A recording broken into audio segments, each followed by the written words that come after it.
Assalamu alaykum savoqdoshlar. Hozir biz Durusul Lug'atil Arabiyya li g'ayrin notiqina biha degan kitobning birinchi qisminingki takror darsimizning davomini o'qiymiz. Biz o'tgan qatim birinchi qism kitobningki birinchi darsdan boshlab 13-dars qadar bo'lgan darslarningki takror darsini o'rgangan. Endi biz bugun 14-darsdan boshlab kitobning oxirgichilik bo'lgan darslarningki grammatikalik mazmunlari va shu dars so'zlangan muhim mazmunlarni takrorlab o'tamiz. Ad-darsur rabi' ashar 14-dars. Endi bu darsda asosli o'quvchilarga o'rgatmoqchi bo'lgan grammatikalik mazmun qaysi deganda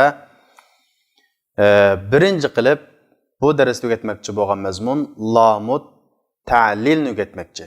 Tekstda buning misollari chiqadi. Biz lamdan lamut tamlikni o'rgandik. İgidorchilikning lamini o'rgandik. Ya'ni li Muhammadin li Xolidin deb xassimga qo'shilgan vaqtda shu xassimga bir igidorchilikni ifodalab beradigan. Masalan, li Muhammadin bo'lsa Muhammadning, hadal kitobu li Muhammadin, hadal qalamu li Xolidin. Bu qalam Xolidning, bu kitob Muhammadning degandiki igidorchilikni bildiradigan lamni o'rgandik. Ilgirki soatlik darslarimizda. Lillahi Allah'ның deganga o'xshagan. Endi biz bugungi 14-darsda asosliq o'rganmoqchi bo'lgan birinchi mazmun lamut ta'lil. Illatning lami, sababni bayon qilish uchun keladigan lam. Bu odatda ko'p hollarda masdar deymiz, tüp ismninki beshiga kiradi. Tüp ismning, ya'ni fe'l turinib chiqadigan tüp ismninki beshiga kiradi. Masalan, urmaq, barmaqdiki berish uchun, urush uchun, mishadik uchun deganni ifodalash uchun keladi. Masalan, misol qaraydigan bo'lsanglar, lamut ta'lil, ya'ni sababni ifodalash uchun keladigan lam zahabtu ilal mustashfa li ziyarati sadiqi. Do'stimni yo'qlash uchun doktorxonaga bordim. Bu yerdagi ziyara yo'qlash degan gap. Li ziyaradat lamning kirishi bilan bu yo'qlashdan iborat bu ish harakatninki sababini qanday qilib berdi? Bayon qilib berdi. Yo'qlash uchun bordim. Bu yerdagi ziyara masdar, ya'ni tüp ism. Bu lamut ta'lil ko'p hollarda masdarninki beshiga keladi. Bu 14-darsdagi birinchi mazmun. Buning misollari tekstimizda bor. Masalan,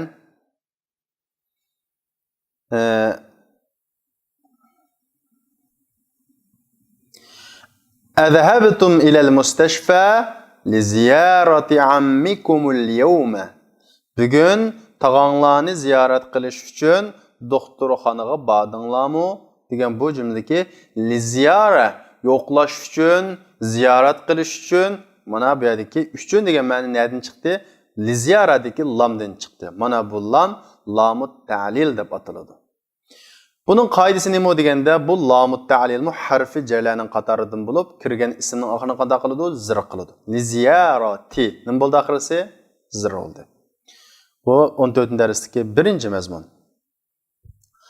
Endi 14-darsdagi ikkinchi mazmun nima deganda biz shu birinchi qism kitobimizningki 5dan boshlab bir bilik ismlarni tanvin o'qilmaydi, ya'ni qo'sh o'qilmaydi. Dun dan deganga o'xshash qo'sh o'qilmaydi, qo'sh o'qilish cheklangan.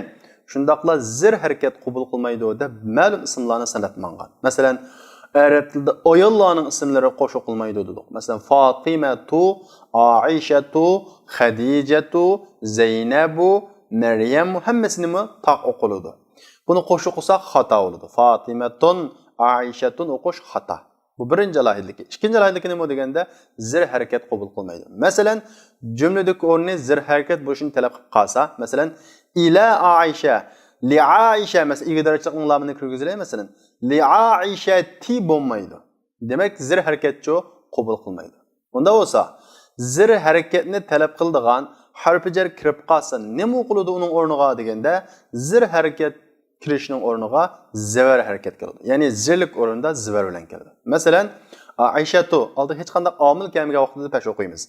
Oldiga harfi jar kirib qolsa, zavar o'qiymiz. Zirlik o'rnida nima o'qiladi? Zavar o'qiladi. Li Aishata bo'ladi. Demak, biz mana shunday bir qism ismlarni o'rgandik. Tanvin o'qilmaydigan, zir harakat qabul qilmaydigan deb. Biz buni arab tilida nima deb ataymiz deganda al-mamnu' min as-sarf deb ataymiz. Türülünüşdən çeklengen isim. Bu türülünüşdən çeklengen isim degen nima deganda, sizlar buni hozir oddiy qilib tushunib olsanglar, tanvin o'qilishdan cheklangan, zir harakat qabul qilmaydigan isim deb tushunib olsanglar. Endi biz ayollarning ismlari shunday qism dedik. Ya'ni ayollarning ismlari tanvin qabul qilmaydi, zir harakat qabul qilmaydi dedik. Undan boshqacha deganda, undan boshqa ikkinchidan oxirida ayollikning ta'sibi erlarning xos ismlari. Masalan, Hamzatu, Talhatu, Usamatu hammasi er kishinin ismlari. Lekin oxirida ayollikning ta'ul marbuta deymiz. Ayollikning kichik nimasi va ta'si va. Mana bu ismlarmi mamnu' min as-sarf bo'ladi. Ya'ni tanvin o'qilmaydi, zir harakat qabul qilmaydi. Uchinchidan-chi desa, fa'lanu o'lchimida kelgan sifatdoshlar. Buni biz sifat mushabbiha deb, buni biz o'z sifat mushabbihaning nima ekanligini tafsirli tushuntiramiz. Sizlarning bilib olganinglar, shu fa'lanu, shu siximda, shu o'lchamda kelgan sifatdoshlar nima bo'ladi? Mamnu' min as-sarf bo'ladi. Masalan, fa'lanu, atshanu, jav'anu, shab'anu, zam'anu hammasi fa'lanu degan o'lchamga tushidir. Shular birga sifatdosh. Masalan, atshan ussuz, shunday jav'an, ach, shab'an, to'q deganga o'xshagan. Mana mushu meli jav'an bo'lsin, meli shab'an bo'lsin, meli kaslan bo'lsin. Bu yerda so'zlanmagan bo'lsa-mu, fa'lan o'lchamiga kelgan sifatlarni bildiradigan sifatdoshlarni bo'ladi, mamnu' min as-sarf bo'ladi. Tanvin o'qilmaydi. Shunga atshanu, jav'anu deb taqa o'qilgan. To'rtinchidan alifut ta'niful mamduda deb ataymiz. So'zilma ayollikning alif bo'g'ini. Ya'ni oxirida alif hamza bilan, ayollikning alif hamza bilan oyoqlashgan ko'plik ismlarning bo'ladi, mamnu' min as-sarf bo'ladi. Masalan, aghniya'u oxiridagi alif hamza qarang. Asdiqa'u, fuqara'u, atibba'u hammasining bo'ladi. Shu so'zilma ayollikning so'zilma alif bilan oyoqlashgan ismlar bo'ladi. Bu ismlar nima o'qilmaydi? Tanvin o'qilmaydi. Shunga aghniya'un deb yo'q, asdiqa'un deb yo'q, faqat aghniya'u, asdiqa'u, fuqara'u deb keladi. Beshinchidan ajam ismlar. Ya'ni arab tiliga nisbatan chet elning ismlari. Arab tiliga sirtdan kirgan ismlarning bo'ladi, mamnu' min as-sarf bo'ladi. Xos ismlar. Masalan, Williamu, Edwardu, Ismailu, Ibrohimu deganga o'xshagan. Bularning chet elning ismlari. William, Edward bu aniq, ammo Ismoil, Ibrohimda ko'pincha o'quvchilar bu Ibrohim, Ismoil degan chet elning ismlari bu Qur'onda bor bo'lsa deydi. Bu Qur'onda bor, ilgari dastlabda bu chet elning, ya'ni arab tilining sirtidan kirgan ismlar. Shuning uchun bu tanvin o'qilmaydi va zir harakat qabul qilmaydi. Mana bu 14-dars kichkina. Uchinchisi 14-darsda qabl bilan ba'dni o'qidik. Endi qablning oxirini qablu o'qandik, ba'du o'qandik yoki ba'di o'qandik yoki ba'da o'qandik. Qanday o'qiymiz deganda, buningki 4 xil holati bor. Biz buning bugun 2 xil holatini o'rganamiz. Bu qaysi deganda, ismimiz do'stning qabl bilan ba'du bu nima bo'lib keladi? Muzab bo'lib keladi. Ammo muzab bo'lib kelib, ba'zida uni muzofin ilayhi tashlanadigan, ba'zida tashlanmaydigan, ba'zida tashlanib uning ma'nosi niyat qilinadigan, ba'zida muzof ilayhi tashlanib uning ma'nosi niyat qilinmaydigandan iborat 4 xil holat bor. Muzab bo'lib kelib, muzofin ilayhi so'zlanadi. Ba. Muzab bo'lib kelib, muzof ilayhi so'zlanmaydi. 2 xil. Muzab bo'lib kelib, muzof ilayhi tashlanadi, uning ma'nosi niyat qilinadi. Muzab bo'lib kelib, muzof ilayhi tashlanadi, uning ma'nosi niyat qilinmaydi. Mana bu shunday 4 xil holati bor. Endi biz buning 2 xil holatini o'rganamiz. Ya'ni bu qablu ba'du muzab bo'lib, muzofun ilayhi tashlanmay so'zlanib, ya'ni jumlada ba kelsa, jumlaning o'rniga asosan o'qiymiz. Ya'ni jumlaning o'rni nimani taqozo qilish shu bo'yicha o'qiymiz. Masalan, ji'tuka qablal mag'ribi. Shamdan ilgari sizga qanday qildim? Keldim. Ya'ni sizga qachon keldim demakchi. Bu yerda ji'tu ja'a fi'l shunday-ku, tu'chu fa'il. Ka maf'ulun bi. Qablachu nima uchun bu yerda qabla deb zo'r qilib qoldi? Endi bu yerda qabla muzaf, al-maghrib muzafun ilayh. Demak, muzaf bo'lib, muzaf ilayh tashlanmay jumlada bu holatga keldi. Bu vaqtda jumla o'rni nimani taqozo qilishi o'qildi degan. Ammo qablining zo'r o'qilishi nima taqozo qilib qoldi? Bu yerda bu zarf, ya'ni vaqt yoki o'rinni bildiradigan narsa bo'ladi, zarf bo'ladi. Biz buni maf'ulun fih deb ataymiz, uni keyin so'zlaymiz maf'ulun fihni. Lekin sizlar zarf deb tushunib turinglar, zarf nima o'qiladi? Zo'r o'qiladi. Zarf zo'r o'qiladi. Endi jituke min qablihi desem, bu yerda qabli nima qildi? Zir o'qildi. Nima uchun? Bu yerda muzaf bo'ldi, hi mudofun ilayh bo'ldi. Mudofun ilayh tashlanmay so'zlanib keldi. Jumla o'rni minning kirishi bilan zir o'qilishini talab qilg'achqa zir o'qildi deymiz. Min qablihi. Bu birinchi xil holati. İkincisi mudaf bo'ldi, ammo mudofun ilayh tashlandi. Ma'nisi ba, tashlangan mudofun ilayhningki ma'nisi shu yerda ba deb niyat qilinsa, bu peshga ketib ketadi. Mayli oldiga harf jar qildigan harf kirmasin, bu mabni bo'lib ketadi. Masalan, lillahil amru min qablu va min ba'd. Bu yerdagi qablu pesh qildi, mening kirishiga qaramasdan. Min ba'du min ba'du pesh qildi. Nima uchun? Bu yerda qablu mudof. Bu yerda mudof ilayh tashlangan, lekin ma'nisi ba deb qanday qilingan? Niyat qilingan. Bu vaqtda bu peshga mabni bo'ladi. Mana bu 14-darsdagi 3-grammatika, ya'ni qabl bilan ba'dning ikki xil ahvoli. Endi mana asosli 14-darsdagi grammatikalik mazmun shu. Bundan boshqa mazmunlarni biz ilgirki darsimizda so'zlab bo'lgan. Mana almashlarningki egilik kelish shaklini biz o'rganib bo'lgan. Buni da keyingi darslarimizda yana takrorlab o'tamiz. Endi ad-darsul xamisa ashar 15-dars. 15-darsda asosli o'rgatmoqchi bo'lgan mazmun nima deganda, 15-darsda asosli o'rgatmoqchi bo'lgan mazmun kishilik almashlar haqida. İsmimiz bo'lsin, arab tilida kishilik almashlar cho'ng jihatdan ikki turga ayrildi. Kishilik almashlar ikki turga ayrildi. O qaysi? Mustaqil kishilik almash, ulanib keladigan kishilik almash deb.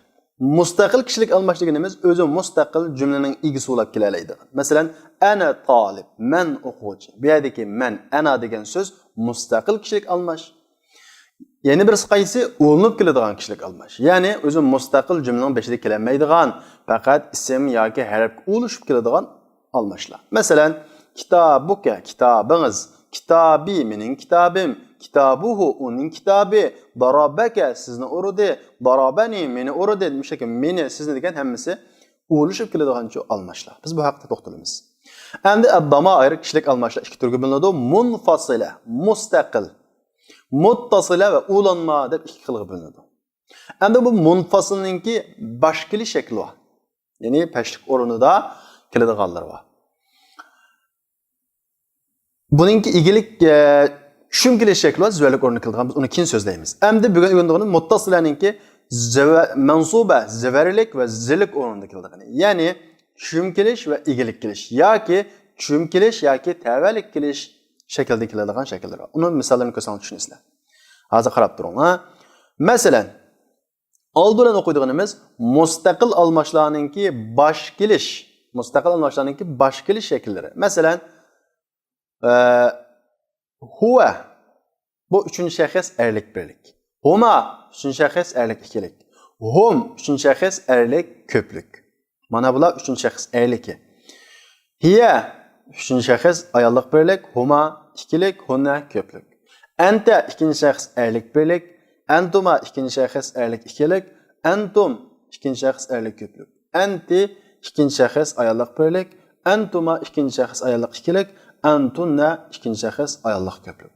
Ana men birinchi shaxs ayolga o'rtoq birlik, nahnu birinchi shaxs ko'plik ayolga o'rtoq ishlatiladi.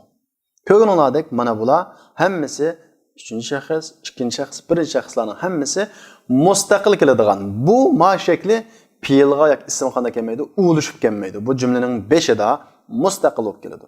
Huwa talib, anta talib, ana talib deganga o'xshagan. Endi ikkinchisi qaysi deganda ulanma almashlarning zivar va zirlik holati. Ya'ni ulanib keladigan almashlarningki tushum kelish va egilik kelish.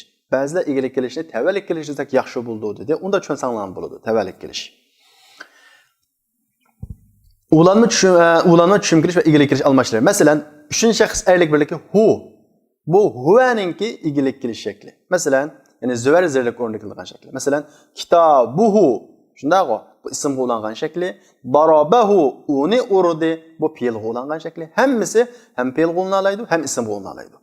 İsmi ulangan vaqtida bu majrurlik o'rnida bo'ladi. Bu almashlar zirlik o'rnida bo'ladi. Nima uchun? Bu yerda bu muzofun ilayh bo'ladi. Fe'l qo'llashgan vaqtda bu yerda bu ziverlik o'rnida bo'ladi. Nima uchun? Chunki bu yerda to'ldiruvchi bo'lganlik uchun. Shunaqla bu shum kelish bo'lganlik uchun. Shum kelish bo'lganlik uchun. Mana bular hammasi ulanma almashlar. Hu huma hum, ha huma hunna, ka kuma kum, ki kuma kunna, yi na. Hammasi surat ko'rsatilgandek erlik erlik, ayollik ayollik. Endi biz yuqoridagi almashlarni ismga ham fe'l qana qildik. Ulushudu dedik. Endi bu almashlarning ichidan masalan kitobu desak, kitobun kitob, kitobu desak sizning kitobingiz, ya'ni kitobingiz degan bo'ladi. Demak bu yerda ngiz degan almashcha chiqdi. Buni biz endi ataymiz tavallik kelish yoki shu igilik kelish, tavallik kelish yaxshi bo'ldi deb, tavallik kelish deb ataymiz. Ka tavallik kelish. Demak, bu yerda mayli tavallik kelish deb nima ataylik? Buni arab tilida ism qo'llashga vaqt nima deb ataymiz? Majrur deb ataymiz. Zirlik o'rinda deb ataymiz. Zirlik o'rinda, ya'ni zir o'qilishga tegishli muzof ilayhi bo'lganlik uchun. Endi bu yerda kitobu ka bu muzof ilayhi degan zir o'qilatdi. Bu zir o'qilmadi-ku desa, qoida shuki, biz arab tilidagi ismlarda qatqan ismlar bor degan, o'zgarmaydigan. Biz bu qatqan ismlarda o'rnida deb muomala qilamiz, bu o'zgarmaydi degan. Ya'ni bu almashlarning hammasini bu qatqan ismlar turiga ta'va. Şu almashlarni zirlik o'rinda bo'lsa, zirlik o'rinda deymiz, lekin o'zgarmaydi demaymiz. Nima uchun? Bu qaytib ketgan mabni ismlar. Darabaka sizni urdi. Bu yerda daraba fi'il, kacho maf'ulun bih, ya'ni sharkat ustiga tushgan to'ldiruvchi. Demak bu yerda bu zivarlik o'rinda. Chunki maf'ulun bih degan nima o'qiladi? Zivar o'qiladi. Biz maf'ulun bihni tafsir so'zlaymiz bundan keyin. Demak, ism qo'llashgan vaqtida majrur zirlik o'rinda, fe'l qo'llashgan vaqtda mansub zivarlik o'rinda bo'ladi. Mana bu 15-darsiningki grammatikalik mazmunlari. Endi 16-darsda asosliq so'zlangan mazmunlar.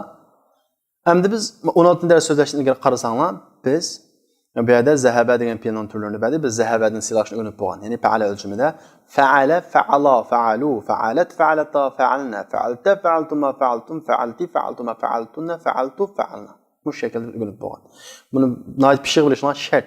Birinchi qismning grammatikasida asosli 3 narsaga yig'ilgan. Birisi fe'l madi 14 xil shakli.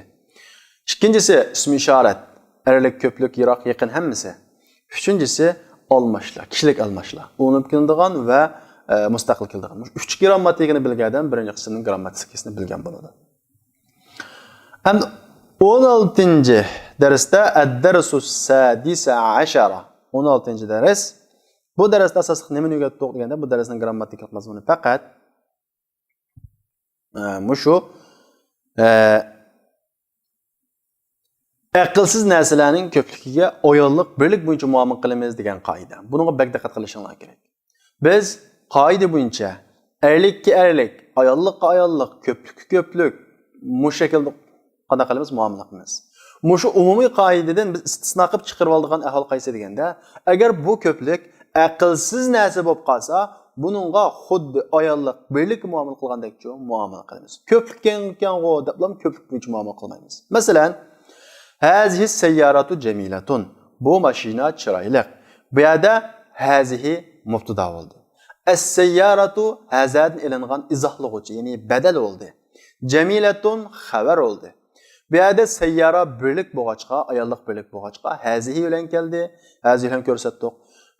Shundaqla hazihi ayollik bo'lg'achqa, mubtada ayollik bo'lg'achqa jamilatun ayollik shaklda keldi. Endi aslan qarasak, hazihi sayyaratu jamilatun. Bu mashinalar chiroyli. Bu yerda sayyaratun ko'plik, ammo yine birlik shaklda ko'rsatdik. Nima uchun?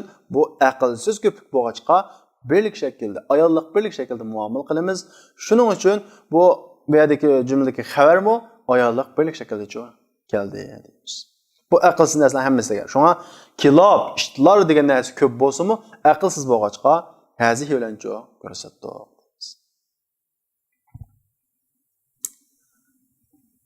Endi 16-darsga ikkinchi grammatika nima deganda, endi biz shu abon, axon degan ikki so'zni o'rgandik. Bu shu ikki so'zga almashlarning ulinib keladigan shaklini qo'shgan vaqtimizda vo billa qo'shiladi. Bu vo yangidan kelgan vo emas, aslida bu bu qaytib keladi. Shuning uchun abunga kapni qo'shsak, abuka olmaydi, abuka. Axon qo'shsak, axuka, abukum, axukum, abuhu, abuha demek hem almaşlar qo'shgan vaqtida vo qo'shilib keladi. Faqat mutakallimning yasi qo'shgan vaqtimizda vo kelmaydi. Abi, ahi mushu bo'yicha bo'ladi. Bu 16 darsning grammatikalari mushu. Endi 17-dars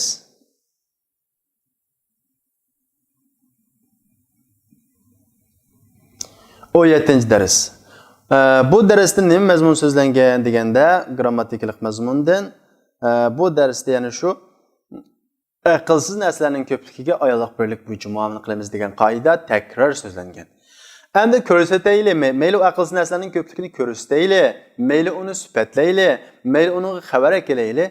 Qanday kelimiz xuddi ayollik birlikni ko'rsatgandek, xuddi ayollik birlikni sifatlagandek, xuddi ayollik birlikni xabar qilgandek shaklda muomala qilamiz. Masalan, at-tullabu jududun, o'quvchilar yangi. Bu jumla at-tullabu mubtada, jududun xabar oldu. At-tullab erlik köplük, xabarmu jududun deb erlik köplük shaklda keldi. Bu qoidilik, o'lchamlik. Endi al-abwabu maftuhatun, eshiklar uchoq. Bu yerda jumla qurilmasi o'xshash. Al-abwabu mubtada, maftuhatun chu xabar. Ammo bu yerda al-abwab köplük, erlik köplük, maftuhatun ayollik birlik keldi. Mas kamidi. Nima uchun? Al-abwab aqlsiz köplük narsalar bo'lg'achqa bunun xabari ayollik birlik bo'yicha keldi. Chunki bu muomala faqat ko'rsatganlar emas, mayli uni xabar qilaylik, mayli uni sifatlaylik, shu bo'yicha keladi.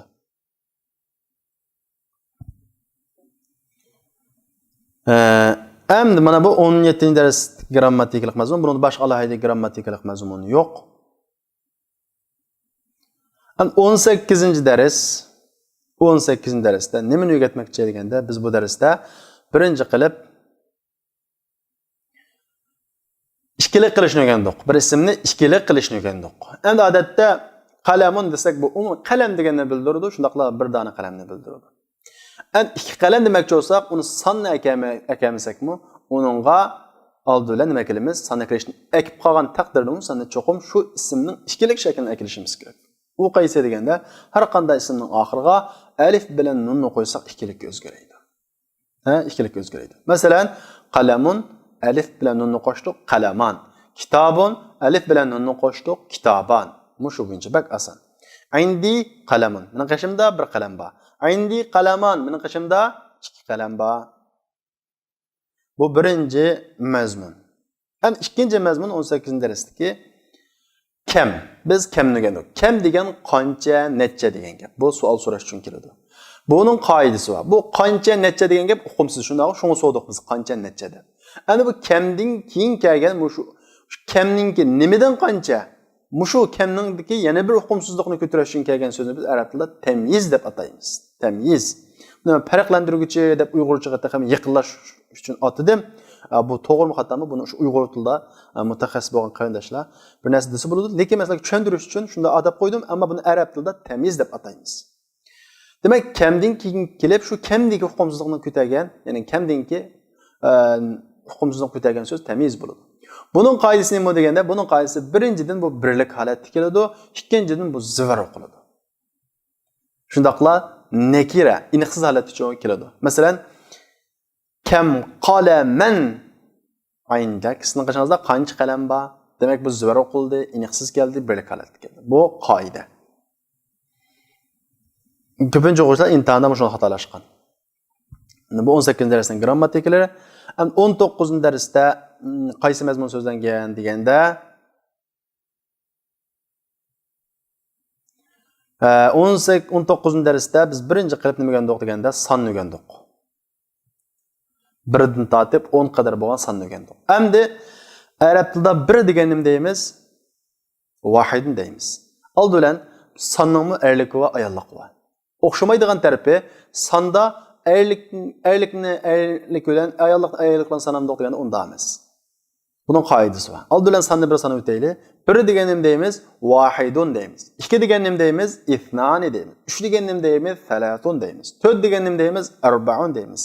5, 5, 6, 6, 7, 7, 9, 8, 8, 8, 9, 9, 10, 10. Aşruna, aşrun. ashrun.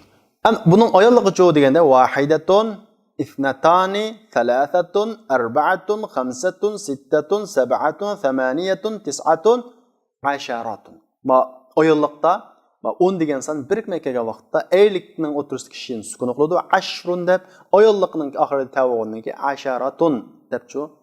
Yani shin zvar o'qiladi. Tilka asharatun kamila degan oyatga o'xshash. Hamda böyle bunun ayolliq aylikini bildik. Endi sanalg'uchi aylik bo'lib qolsa aylik sanalgan sanamdiq.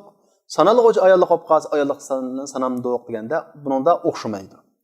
Ma qoida shuki 1 2 deb sanamoqchi bo'lsak, 1 2 deb sanamoqchi bo'lsak, agar sanamoqchi bo'lgan narsa aylik bo'lsa, aylik ayolliq mas holat keladi. 1 2 da. Masalan, bir o'g'il o'quvchi demoqchi bo'lsak nima deymiz?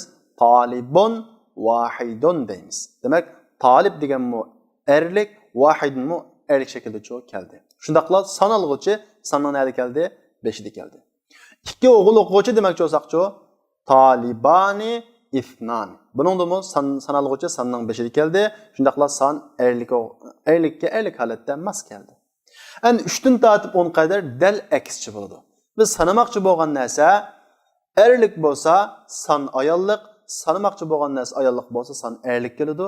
Shundaqla sanalg'uchi sandan keyin kelib ko'plik zir o'qiladi. Masalan, 3 o'g'il o'quvchi demoqchi bo'lsak, ko'p o'g'il o'quvchini deymiz, tullab deymiz. Endi biz buningga o'g'il uchun ayolliq shaklda sanni kelamiz. Nima bo'ladi? Thalathatu tullabin bo'ladi. 3 qiz o'quvchi demoqchi bo'lsak-chi, sanalmoqchi bo'lgan narsa qiz bo'lg'achqa sanning erligini kelamiz. Nima bo'ladi?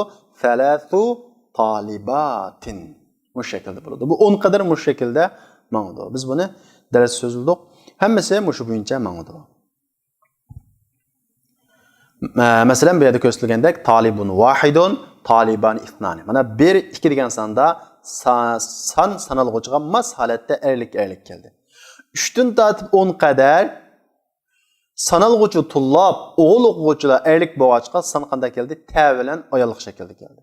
Endi ma taraf qarasanglar, sanalg'uchi taliba deb ayolliq bo'lg'achqa san ta'siz, ya'ni erlik holatda keldi. Mana bu 19-darsningki grammatikalari. Endi 20-dars. 20-dars. Darslar 20. 20-darsda asosan o'rganmoqchi bo'lgan mazmun nima deganda yana shu sanalg'uchi. Biz asli 19-darsda erlik narsani sanashni o'rgatdik, 20-darsda ayolliq narsani sanashni o'rgatdik. Demak, 2 darsda buni ayirayotgan. Ammo men tushuntirish oson bo'lsin uchun hammani 19-dars so'zlayaptim. Mushu bo'yicha o'rgansanglar bo'ladi. Demak, 20-darsdami, yani shu 19-darsning grammatikasiningki davomi va boshqa yangi mazmun yo'q. Endi 21-dars bu topshiriq dars. Topshiriq o'quvchilar o'zi tarjima qiladigan. Buni o'zingizlar tarjima qilib baqsanglar bo'ladi, agar tarjima qilmagan bo'lsanglar. Ya'ni 20-dars topshiriq darsi bo'lib, buningda yangi grammatikalik mazmuni yo'q. Endi 22-dars bu bir muhim bir dars. Ya'ni buningda nima so'zlaydi deganda, g'ayrimunsarifni bir qadar tafsilroq so'zlaydi. Buningda asosliq birinchi qilib ketmoqchi bo'lgan mazmun nima deganda, o'sha g'ayrimunsarif. Ya'ni biz g'ayrimunsarif dedik, tanvin kirmaydigan, zir harakat qabul qilmaydigan ismdir. Bu qaysi ismlar oldu deganda birinchidan biz bayatın degandek ayollarning xos ismlari, ayollar qo'yilgan ismlar. Fatima, Aisha, Zeynep, Maryam deganga o'xshagan. Endi undan boshqa ayollik shakldagi bir o'rin, makonning ismlari mucho g'ayrimunsarif bo'ladi. Masalan, Mekka, Judda bu shaharning ismlari, bu mu g'ayrimunsarif. Nima uchun? Bu o'rinning xos ismlari, ayollik shakldagi o'rinning xos ismlari bo'lganligi uchun. Mana Tönüm sözlerinin hemmesi g'ayrimunsarifning sabablari, mamnu munassarifning sabablari. Üçüncüsü ahirida ayollikning ta'sir bo'lgan aylarning ismlari, Hamza, Talha, Usama deganga o'xshagan. To'rtinchisi fa'alani o'lchimidagi sifatdoshlar, Atshanu, Jav'anu, Shab'anu, Zaman deganga o'xshagan. Mana ma'u endi af'alu ma yengini sizlarga nisbatan. Af'alu o'lchimida kelgan xos ismlar. Af'alu asli bu fe'lning o'lchimi. Fe'lning o'lchimi. Azhabu, shunday-ku, azhabu. Bu fe'lning o'lchimi. Demek bu fe'lning o'lchimida ism kelib qolgan bo'lsa, xos ism kelib qolgan bo'lsa, bu nima bo'ladi? G'ayrimunsarif bo'ladi. Masalan, akbaru, anvaru, ahmad. Hammasi ism, lekin bu af'al o'lchamiga tushib qoldi. Fe'l o'lchamiga tushib qoldi. Shuning uchun bo'ldi, g'ayrimunsarif bo'ldi. Undan keyin ajam ismlar biz buni so'zlab bo'ldik. Undan keyin ayollikningki alif bilan oyoqlashgan ko'plik ismlar ag'niya, asdiqa, fuqara deganga o'xshagan. Undan keyin sizlarga nisbatan yangi mafa'il o'lchamiga kelgan. Ya'ni alifdan keyin birining o'tirisida ya va yana birisining alifdan keyin ikki harf kelib o'tirisida ya yo'q. Endi buni nima o'lcham deb ataymiz deganda arab tilida buni muntahal jumu' o'lchami deymiz. Ya'ni bu eng oxirgi qatim ko'plik qilingan. Bundan ko'plik qilinmaydigan eng oxirgi qatim qanday ko'plik qilingan ism deganga buni tafsil to'xtalamiz bundan keyingi darslarimizda. Hozir sizlar tushuna oldiinglar shu mafa'il degan ikki siximda kelgan ko'plik shakldagi ismlar nima bo'ladi? G'ayrimunsarif bo'ladi. Masalan, mafa'il o'lchamida mafatih, masabih. Hamda mafa'il o'lchamida masajidu, madarisu. Demak, mush o'lchamga tushdi. Tushib qolganlik uchun bularmi masabihu nima bo'ladi? G'ayrimunsarif bo'ladi. Mafatihumu g'ayrimunsarif bo'ladi, masajidumu g'ayrimunsarif bo'ladi, madarisumu mamnu munsarif bo'ladi. G'ayrimunsarif, mamnu munsarif hammasi bir gap. Mana bu 22-darsdagi grammatikalik mazmun. Endi 23-darsda faqat yangi sizlarga nisbatan yangi gapdan birisi u qaysi hat. Hat bu akiling keltiring degan gap. Hatil qalam, qalamni akiling, qalamni keltiring deganga o'xshagan. Buni ayollik va erlik bu buyruq fe'l. Biz bundan keyin tafsil o'rganamiz. Bu erlik so'zlangan bu 23-darsda. Undan boshqa bu darsda yangi mazmun yo'q.